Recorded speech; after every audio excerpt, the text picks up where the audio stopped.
These are the tactics that Emre Yilmaz used to win the E-Champions League, and we are gonna talk about if they are worth it or not. Guys, he uses pretty simple tactics, holding on both CMs. That is not something you see very often. Both of his RM and LM, that is pretty common. Both are on inside forward. Now this is interesting. One of his fullback is actually playing as a wing back, the other one is playing as fullback balanced. Okay, these are his tactics. Pretty simple, right? I have been telling you guys 4-4-1-1 is the best formation in the game since the start of the game. You can watch my videos, but for some players they always argue that CDMs are better, and I agree. Objectively, for players, especially players who are not good on the game, CDMs definitely are better. Now what happens when you put these two players on holding?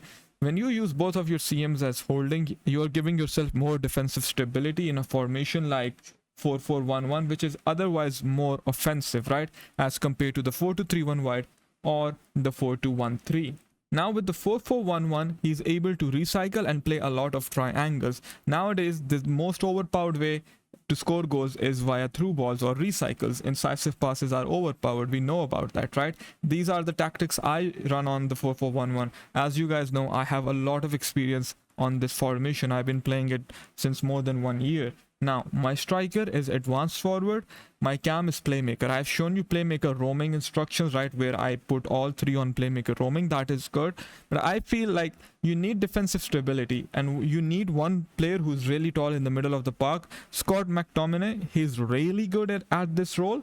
So if you have someone tall like Hullet, like McTominay, you can use them as holding. And the other one I'm using as playmaker roaming, which is really good. You can ideally also use them as a box to box. That works just fine as well. I feel players like Pedri, they are so good on playmaker roaming role. Now this is where it gets interesting. This is where it gets different. Look at my fullbacks. I'm using both of them as what? I'm using them as balance. Fullback balance, fullback balance.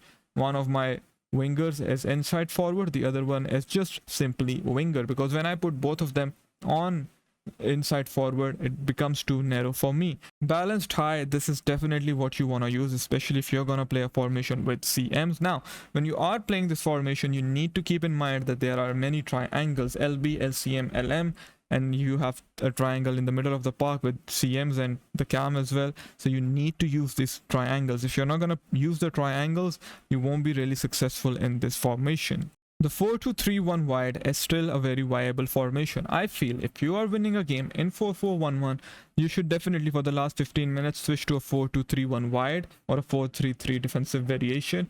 Now if you're going to play the 4-2-3-1 wide as an out and out holding formation, don't use them as deep lying playmakers. Use them both as holding.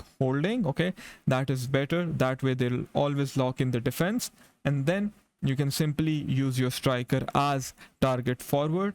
Wingers, both of them will be wingers, and it's really good if you want to hold out the lead. Now if you want to play this formation from minute 1, I would recommend you use both of your CDMs as deep lying playmaker. Build up, that is really good.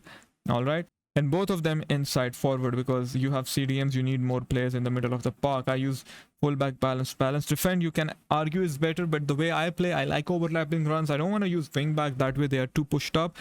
Tactics at the end of the day are personal preference. I have said it enough. If you think switching to a tactic will make you a better player, you're just fooling yourself, and that is it.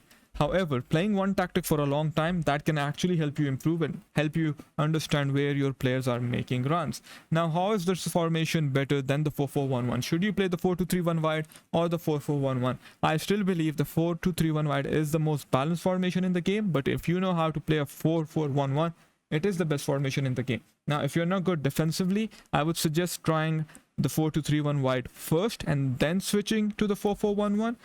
Because 4-4-1-1, it is hard to defend, especially after the aggressive nerf, right? 95, that isn't as good as it was. So in that case, if you don't know how to press or manage your CMs, 4-2-3-1 wide is definitely better formation for you. Now, it isn't as simple as just having CMs versus CDMs. When you're building up, you get pressed more easily when you're playing with formation that has CDMs, whereas a formation with CMs, it allows you to get out of the press rather easily. As you can see, right, 4-4-1-1 has a lot of easy passing options, and if you struggle with passing, you can also switch to short passing on your tactics and you will see some success. Without a doubt, the best formation in the game. You should grind this formation out and you will see a lot of success in your game.